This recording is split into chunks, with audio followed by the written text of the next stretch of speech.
पिछले 10 साल से ट्रक चला रहा हूं। हर तरह की सड़कों से गुजरा हूं।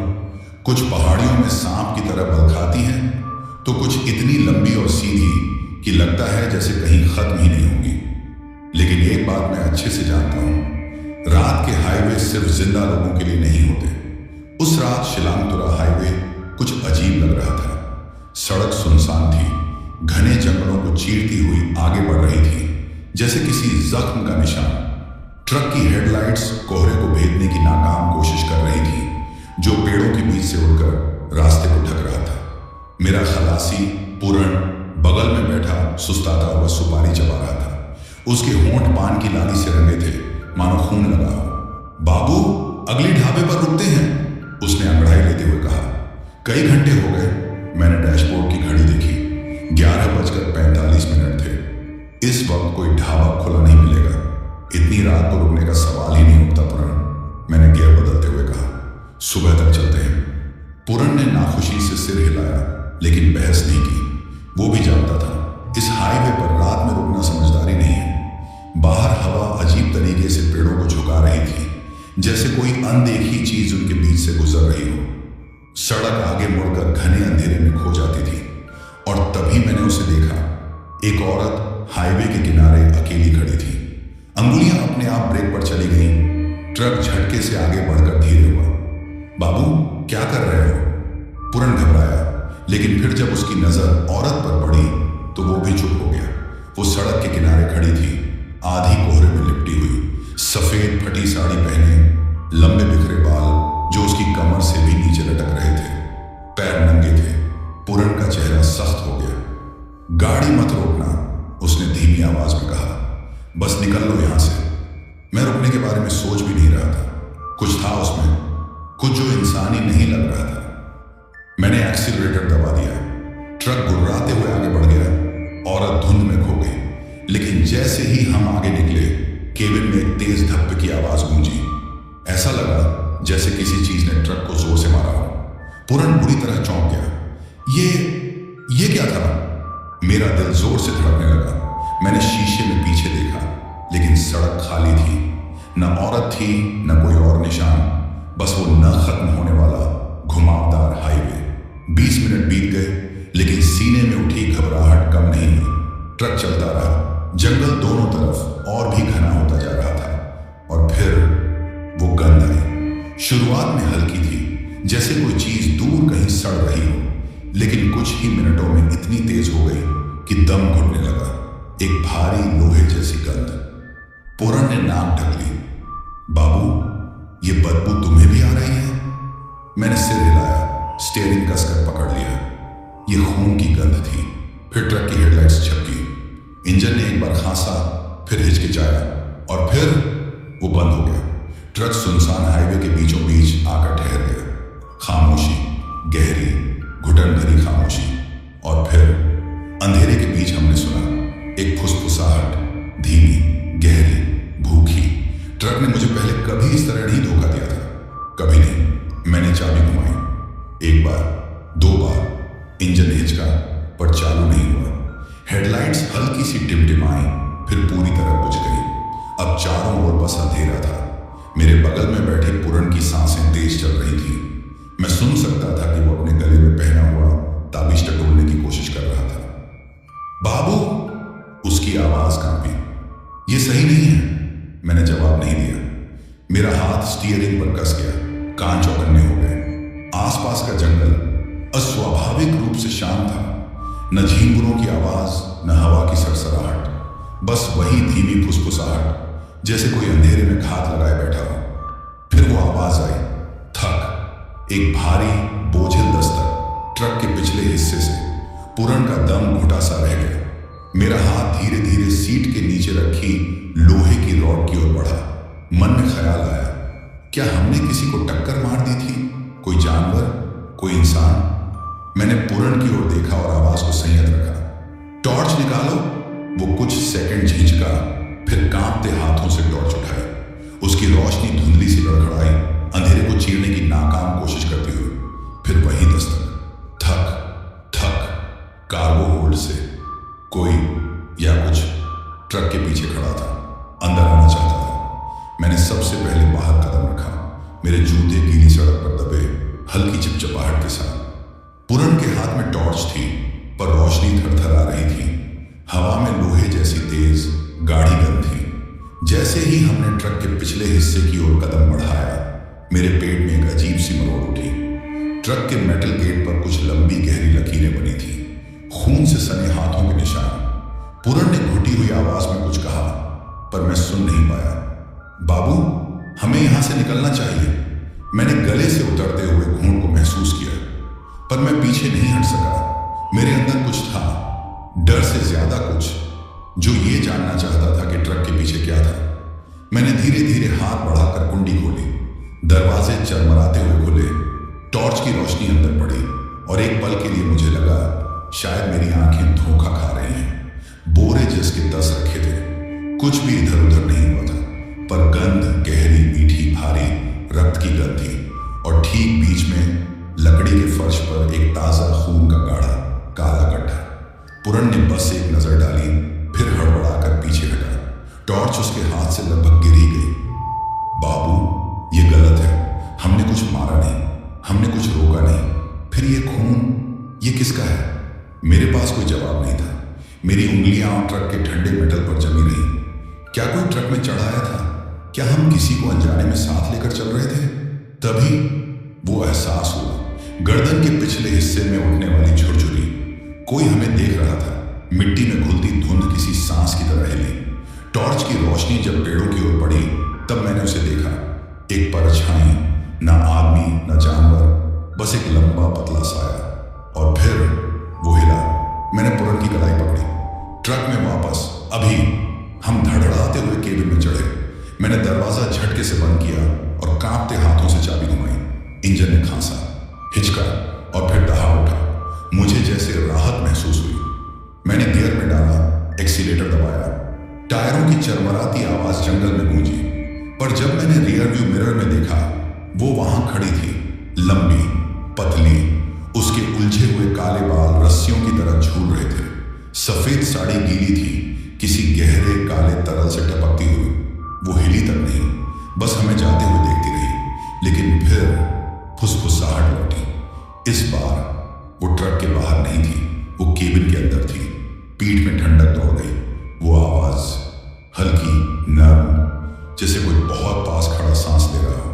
पूरन के हाथ मेरे बाजू पर कस गए। उसकी उंगलियां बर्फ सी ठंडी थी। उसने कांपते होठों से फुसफुसाया, बाबू। मैंने जबरदस्ती अपनी आंखें सड़क पर टिकाए रखी। मत देखो। पूरन का गला सूख गया। बाबू, वो पीछे बैठी है। ट्रक झटके से मोड़ा, टायर चीखे। मैंने आंखें बंद करने की कोशिश की, पर फिर रियर व्यू मिरर में झलक मिली। वो वहीं थी, हमारे बीच, एक औरत, या शायद जो बचा था किसी औरत का। उसकी चमड़ी मुरझाई, फटी हुई, काले मोटे नसें उभर कर उसके झुर्रीदार चेहरे पर फैल रही थी। उसका मुंह कुछ गाढ़ी चिपचिपी चीज से लथपथ था, और उसकी आंखें खाली, काली, भूखी। वो मुस्कुराई, फिर धीरे से झुककर मेरे पास आई। मेरी नजर धुंधली पड़ने लगी। ट्रक बेकाबू रफ्तार से दौड़ रहा था। इंजन थरथरा रहा था। सड़क सांप की तरह बल खा रही थी। कोहरे की चादर हर ओर फैलती जा रही थी। मुझे सांस लेना मुश्किल हो गया। पूरन मेरे बगल में छटपटा रहा था। उसकी उंगलियां अपने ही गले को नोच रही थी। खून उसकी नाक से, उसके कानों से, उसके मुंह से बह रहा था। और फिर वो हिली। पिशाचिनी ने सिर झुकाया। उसकी काली आंखें चमक उठी। उसने हल्के से मुस्कुराते हुए एक फुसफुसाहट भरी, भूख लगी है। ट्रक किसी गड्ढे से टकराया। झटके से पूरन का सिर डैशबोर्ड से जा टकराया। शांत, वो ढह गया। उसकी सांसें धीमी पड़ गई। और फिर वो औरत, वो चीज, मुझ पर अपनी काली निश्चल आंखें गड़ा दी। मेरा शरीर सुन्न हो गया। ट्रक अब भी चल रहा था, लेकिन सड़क खत्म हो रही थी। कोहरा छंटा और आगे एक गहरी खाई। मेरे हाथ झटके से स्टीयरिंग पर कस गए। मैंने पूरी ताकत से ब्रेक दबाया। टायर चिल्लाए। ट्रक झटके से बाईं ओर मुड़ा। घिसटता हुआ कंकड़ भरी सड़क पर कांप उठा। और फिर पीछे के पहिए हवा में झूल गए। कुछ देर के लिए लगा जैसे ट्रक अब गिरने ही वाला है। इंजन कांपता रहा। हेडलाइट्स झपकते रहे। चारों ओर सन्नाटा छा गया। मेरे बगल में पूरन का शरीर अब भी झुका हुआ था। डैशबोर्ड से टकराने के बाद से वो हिला तक नहीं था, लेकिन मैंने अब भी उसे महसूस किया। वो अब भी अंदर थी। हवा भारी हो गई थी, मेरी उंगलियां कांप रही थी। मैंने धीरे से पूरन के कंधे पर हाथ रखा। पूरन, मैंने कांपती आवाज में कहा। उठो। कोई जवाब नहीं। उसकी छाती धीमे धीमे ऊपर नीचे हो रही थी। वो जिंदा था, लेकिन उसका चेहरा, उसकी त्वचा पीली पड़ चुकी थी। होंठ सूख कर फट गए थे, जैसे किसी ने हफ्तों से उसे खाना नहीं दिया। और फिर आईने में एक परछाई हिली। धीरे धीरे, बहुत धीरे धीरे मैंने सिर घुमाया। वो अब भी वही थी, हम दोनों के बीच। काली गहरी आंखें, फटी हुई, रक्त से सनी मुस्कान। वो झुकी, उसके होंठ मेरे कान के करीब आए। फिर उसने फुसफुसाया, भूख लगी है। मुझे लगा मैं वहीं मर जाऊंगा, लेकिन मैंने हिम्मत जुटाई। पूरन, मैंने उसे झंझोड़ा। उठो, हमें निकलना होगा।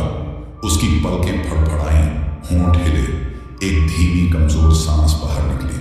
और तभी कुछ सरसराया, गीली घिनौनी फिसलती हुई कोई चीज। पूरन के मुंह के अंदर से मेरा पेट मिचलाने लगा। मैं कांपते हाथों से टॉर्च उठाई, उसकी तरफ रोशनी डाली और मैं चीख पड़ा। उसकी त्वचा के नीचे कुछ हिल रहा था, कुछ काला, कुछ जिंदा, जैसे नाड़ियां उसके गले से गालों तक रेंग रही हों। उसकी आंखें खुली, काली, पूरी तरह काली। मेरी सांस रुक गई। मैं पीछे हट गया, दरवाजे से टकराया। पूरन, मेरी आवाज में दहशत थी। वो पलक झपका, धीरे, फिर मुस्कुराया। लेकिन वो पूरन की मुस्कान नहीं थी। उसकी मुस्कान बहुत चौड़ी थी, बहुत गहरी। मसूड़ों पर काले धब्बे थे, कोनों से कुछ गाढ़ा और काला टपक रहा था।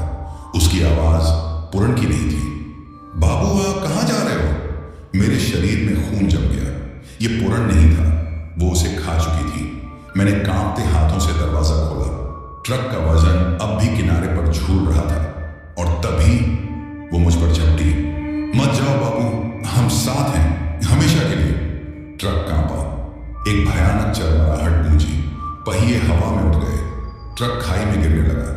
मेरे पास एक ही रास्ता था, या तो ट्रक के साथ मर जाऊं या कूद जाऊं। मैंने बिना सोचे छलांग लगा दी। जैसे ही मैंने जमीन पर कदम रखा, ट्रक एक जोरदार आवाज के साथ खाई में समा गया। धातु चरमराई, कांच छटक कर बिखर गया। नीचे गिरते हुए ट्रक की गूंज देर तक गूंजती रही। फिर शांति। मैं सड़क पर पड़ा रहा, हांफते हुए। मेरी टांगें कांप रही थीं, हथेलियों में खरोंचें थीं, लेकिन मैं जिंदा था, खत्म हो गया, यही सोचा मैंने। पर फिर खाई से एक आवाज आई, गीली, गहरी, गुर्राती हुई हंसी। और फिर कोहरे के बीच कुछ हिलने लगा। कोई कुछ ऊपर चढ़ रहा था। उस आवाज ने मेरी हड्डियों तक को जमा दिया। मैं लड़खड़ाते हुए खड़ा हुआ। मेरा शरीर दर्द से चिल्ला रहा था, लेकिन मुझे भागना था।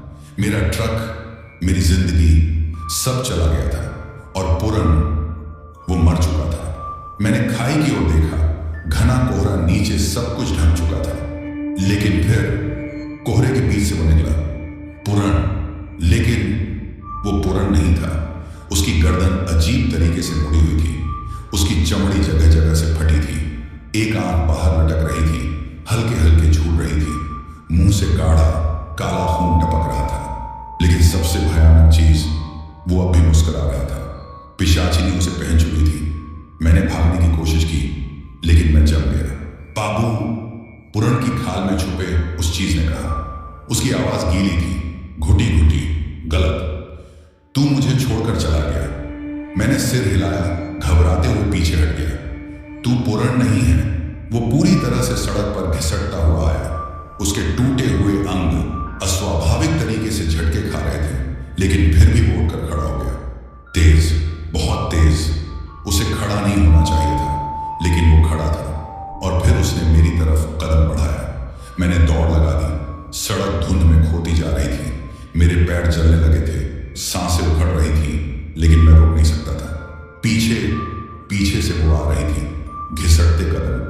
पूरन की चमड़ी के नीचे कुछ रेंग रहा था। और सबसे भयानक चीज, वो फुसफुसाहट। बाबू, मत छोड़कर जाओ। सड़क कहीं तो जाती होगी, किसी गांव, किसी घर, किसी मंदिर, कहीं तो कोई होगा जो मेरी मदद कर सके। लेकिन मैं जितना दौड़ता गया, कोहरा उतना ही घना होता गया। सड़क मुड़ी,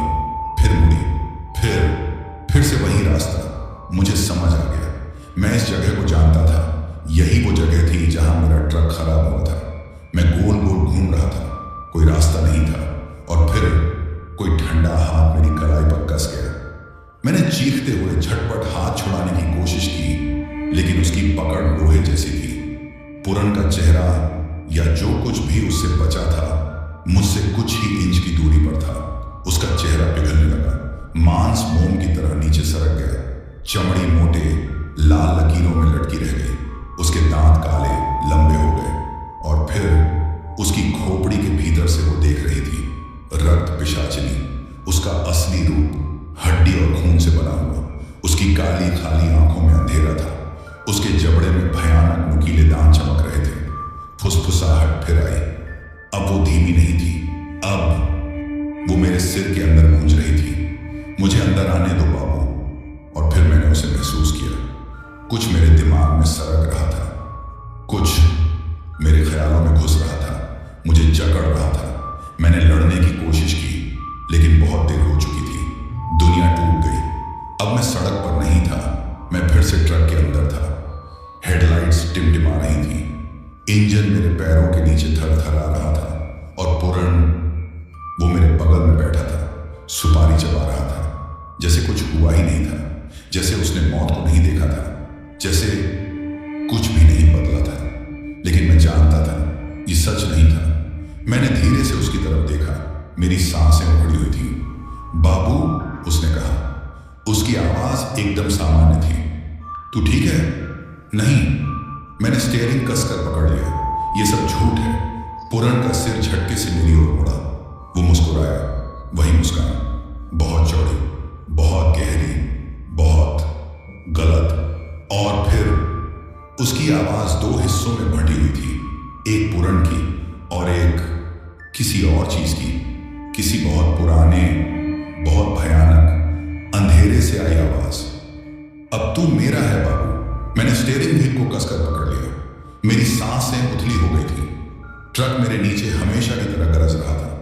सड़क अनंत तक फैली हुई थी, लेकिन मेरे भीतर एक अजीब आदिम डर को बुला रहा था। यह सच नहीं था, मुझे पता था, लेकिन मेरा शरीर मानने को तैयार नहीं था।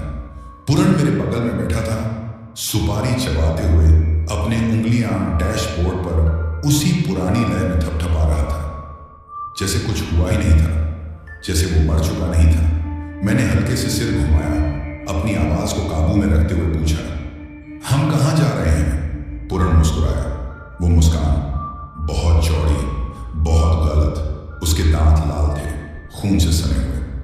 वही जगह बाबू, शिलोंग से तुरा। तू भूल गया क्या? गले में कुछ अटक गया। मैंने जबरदस्ती निकल लिया। ट्रक का क्या हुआ? पूरन ने सिर टेढ़ा किया। कौन सा ट्रक? मेरी पकड़ स्टीयरिंग पर और कस गई। नाखून हथेलियों में धंसने लगे। खाई, हादसा, वो चीज जो पूरन के चेहरे में छुपी थी। मैंने छलांग लगाई थी। मैंने उसे गिरते देखा था, लेकिन अब वो यहीं था, हंसते हुए, डैशबोर्ड पर उंगलियां थपथपाते हुए। लेकिन वो आवाज, वो लय गलत थी, गीली, चिपचिपी, जैसे कोई कच्चे मांस पर उंगलियां चला रहा हो। मैंने उसकी उंगलियों की ओर देखा। खाल उधड़ी हुई, नाखून काले पड़े हुए, दरारों से खून रिस रहा था। झट से नजर आगे कर ली। सड़क हिल नहीं रही थी। ट्रक गरज रहा था, लेकिन हम कहीं नहीं जा रहे थे। वही सड़क, वही मोड़, बाएं तरफ वही टूटा हुआ मील का पत्थर, बार बार दोहराता हुआ। हम फंस चुके थे। पूरन हंसा। क्या हुआ बाबू? मेरी छाती कसने लगी। उसने मुझे पकड़ लिया, मुझे अपने जाल में बांध लिया। और फिर पूरन की उंगलियां डैशबोर्ड पर रुक गई। खामोशी खींच गई और मुझे महसूस हुआ वो मुझे घूर रहा था।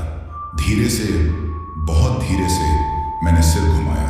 वो अब मुस्कुरा नहीं रहा था, वो हंस नहीं रहा था, वो चौड़ा हो रहा था। उसकी मुस्कान बहुत बड़ी, बहुत भयानक, फटती हुई।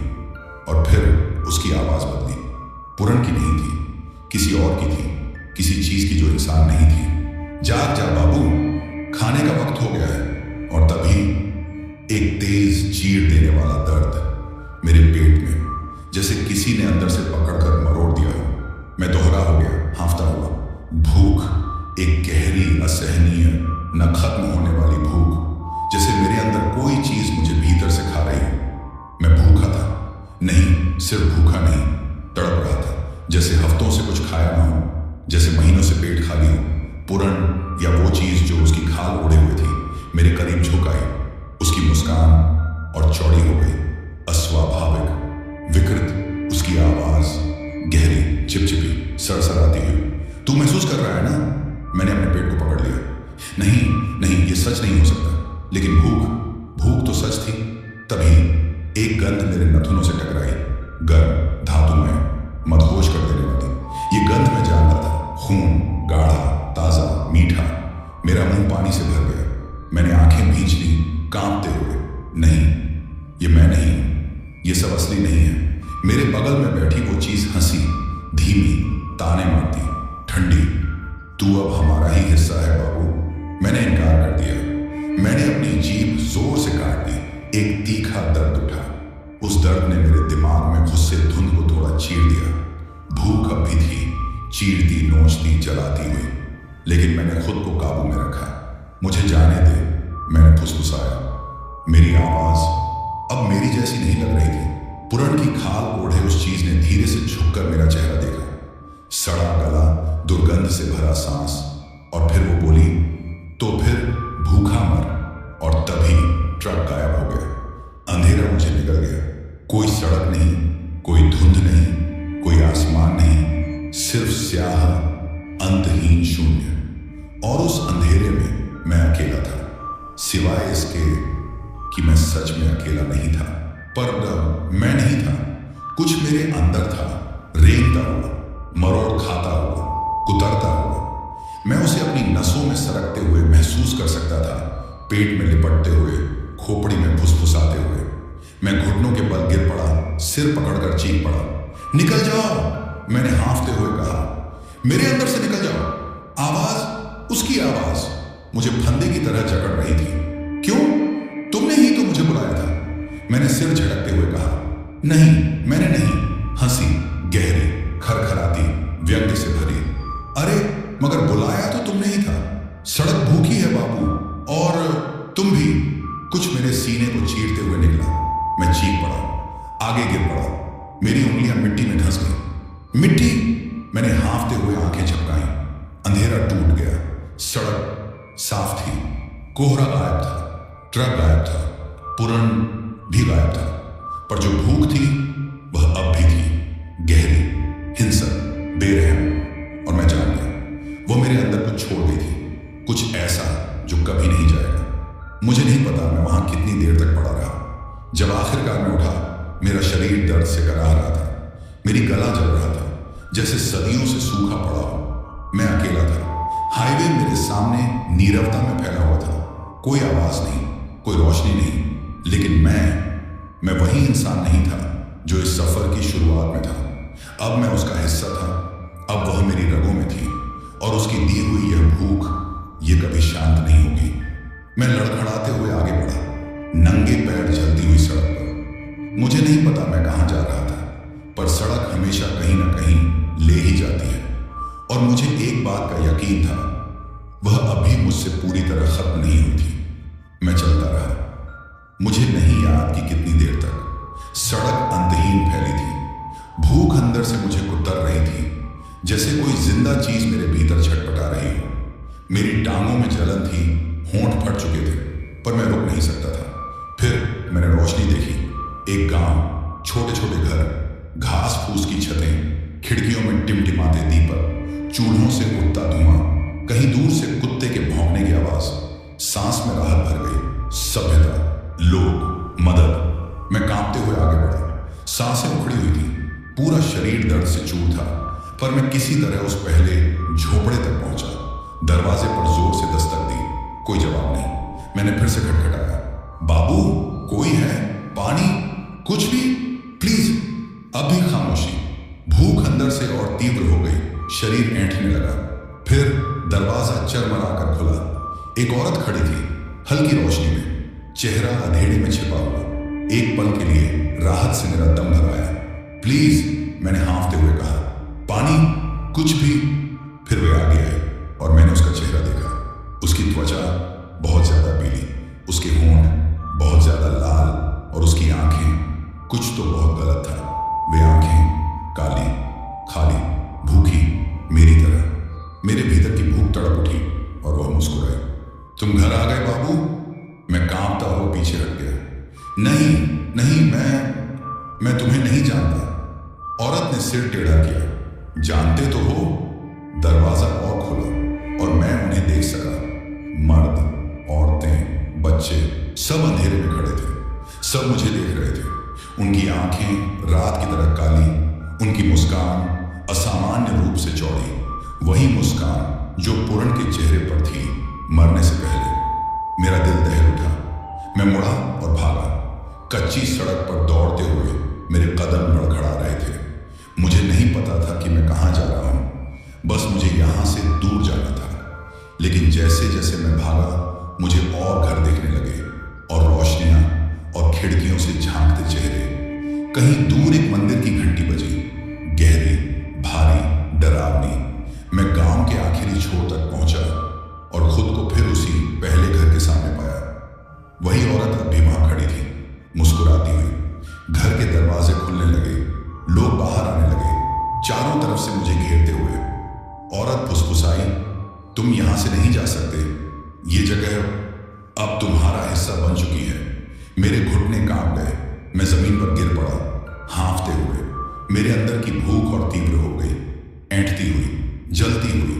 और मैं जानता था वो सच कह रही थी। मैं यहां से कभी नहीं जा पाऊंगा। एक बच्चा आगे आया, छोटा सा, मुश्किल से 5 साल का होगा। उसके होंठ फटे हुए थे, छोटी छोटी उंगलियां कांप रही थीं और उसकी आंखें काली, भूखी, ठीक मेरी तरह। उसने हाथ बढ़ाया। बाबू, भूख लगी है। मेरे अंदर की भूख गूंज उठी। मैंने जबड़े भींच लिए, पूरा शरीर कांपने लगा। औरत मेरे कान के पास झुकी। उसकी फुसफुसाहट बर्फ जैसी ठंडी थी। तुम इसे महसूस कर रहे हो? नहीं, भूख, जरूरत। मैंने आंखें कसकर बंद कर ली। नहीं नहीं, मैं ऐसा नहीं बन सकता। उसकी सांस मेरी गर्दन से टकराई। तो फिर तड़पो। मेरा पेट दर्द से ऐंठ गया। बच्चा सिसका, बाबू प्लीज। मैंने अपने हाथों को देखा। मेरी त्वचा सफेद पड़ चुकी थी, नाखून काले पड़ने लगे थे। मैं पहले ही उनमें बदल रहा था। मेरे पास 2 ही रास्ते थे, या तो खाओ या मिट जाओ। हर कदम गांव से दूर ले जाने वाला आग में जलने जैसा था। शरीर कमजोर पड़ने लगा, आंखों के आगे अंधेरा छाने लगा। तुम नहीं जा सकते बाबू। पीछे से उनकी आवाजें आई, हवा में सूखे पत्तों की सरसराहट जैसी, कौमों की कर्कश पुकार जैसी। लेकिन मैंने कदम नहीं रोके। मैं घिसटता हुआ हाईवे तक पहुंचा।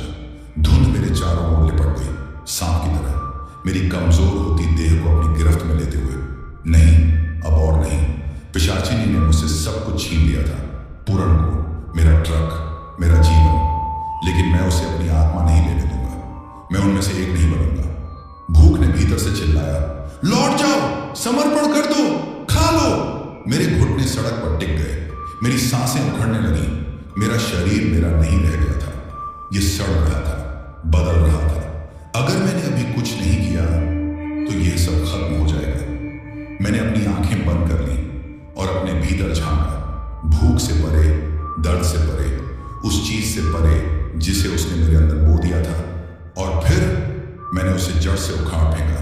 चीख धुंध में गूंजती, लेकिन मेरी नहीं, उसकी, पिशाचिनी की आवाज, तीखी, क्रोधित, गूंजती हुई। गांव वाले तड़पने लगे, उनकी आंखें उलट गई, शरीर झटके खाने लगे। धुंध बवंडर की तरह उभरने लगी। मेरे लिए दर्द असहनीय था, जैसे अपनी ही आत्मा को नोच रहा था। लेकिन मैंने खुद को संभाले रखा। फिर भूख चली गई, धुंध छोड़ने लगी। गांव, लोग, घर सब धूल में बदलने लगे। मैं लड़खड़ाते हुए आगे बढ़ा। हाईवे अब भी वहीं था, वास्तविक। मैं आजाद था। मैंने मुड़कर आखिरी बार पीछे देखा। गांव गायब हो चुका था, वहां सिर्फ घना जंगल था। पिशाचिनी की चीख दूर अंधेरे में गुम हो गई और पहली बार मुझे सच्चा अकेलापन महसूस हुआ। मुझे नहीं पता मैं कितनी देर तक चला। आखिरकार मुझे सड़क किनारे एक छोटी सी ढाबा दिखी।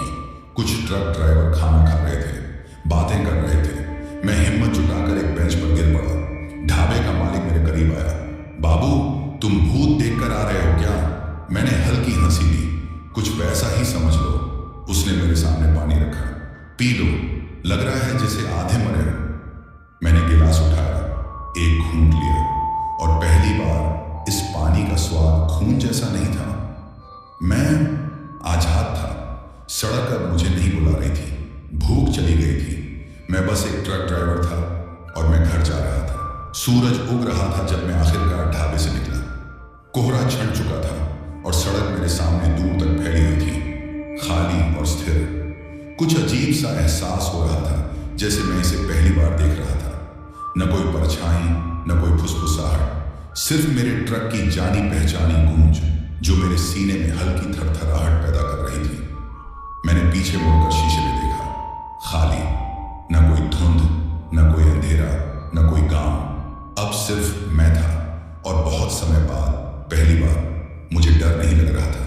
मैंने गियर बदले, धीरे धीरे ट्रक को सड़क पर उतारा।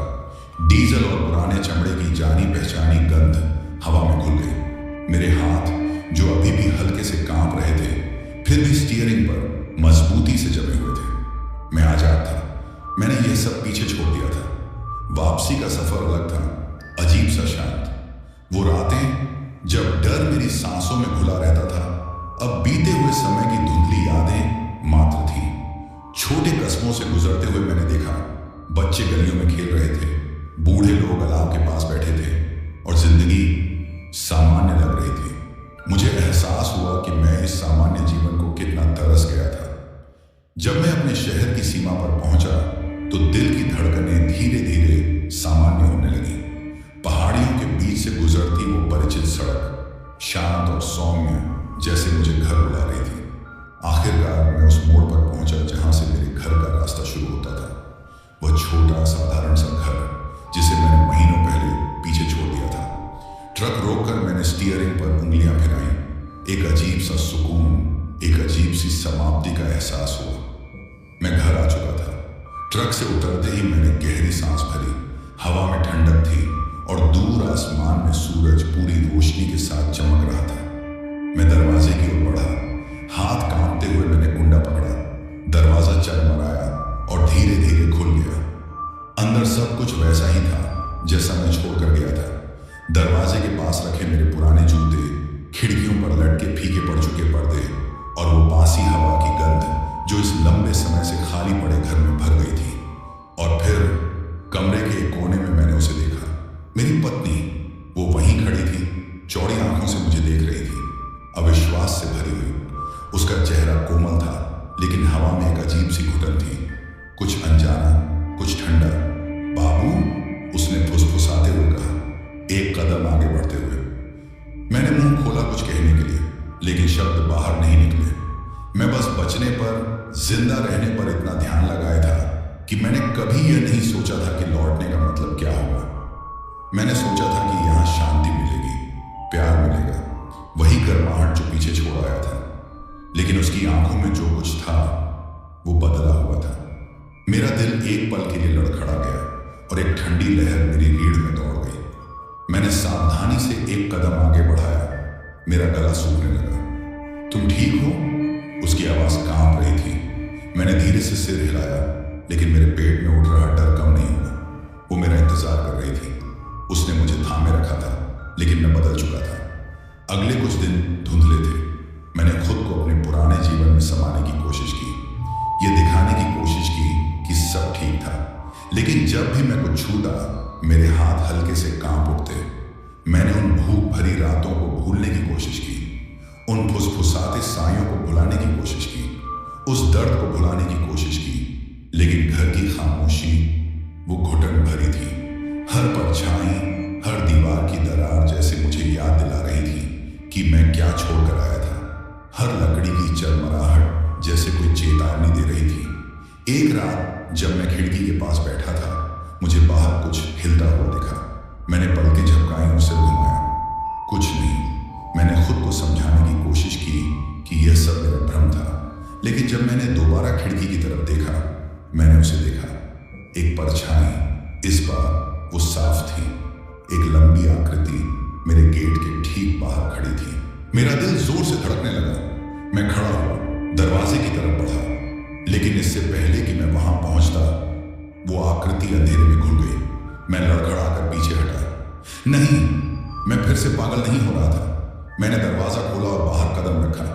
मेरी सांसें तेज हो गई थी, हवा भारी थी जैसे दम घोंट रही हो, और एक पल के लिए मैंने वही पुरानी भूख महसूस की।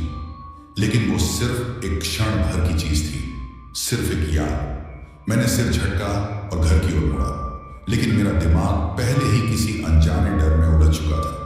कुछ सही नहीं था। दिन हफ्तों में बदल गए और अतीत का बोझ फिर से मेरे कंधों पर चढ़ने लगा। भूख चली गई थी, हाँ, लेकिन डर कभी पूरी तरह नहीं गया। एक शाम जब मैं अपने अंधेरे कमरे में बैठा था, एक विचार मेरे मन में आकार लेने लगा। मुझे कुछ करना होगा। मैं अब इस तरह नहीं जी सकता था। मैं डर के साए में नहीं रह सकता था। मैं ये दिखावा नहीं कर सकता था कि पूरा सपना खत्म हो चुका है। सड़क मुझे बुला रही थी, पर इस बार भूख से नहीं, डर से नहीं, कुछ और था, कुछ अधूरा। मैं खड़ा हुआ, धीरे धीरे दरवाजे की ओर बढ़ा, और इस बार जब मैंने बाहर कदम रखा तो जरा भी झिझक नहीं थी। अब मैं किसी चीज से भाग नहीं रहा था, अब मैं किसी चीज की ओर बढ़ रहा था। हाईवे मेरे सामने फैला था, खाली और शांत, और पहली बार मेरे अतीत का बोझ मुझे दबा नहीं रहा था। मैंने पीछे मुड़कर नहीं देखा, और जैसे जैसे वो सड़क मुझे अपने भीतर समाने लगी, मुझे एहसास हुआ मैं आजाद था। तो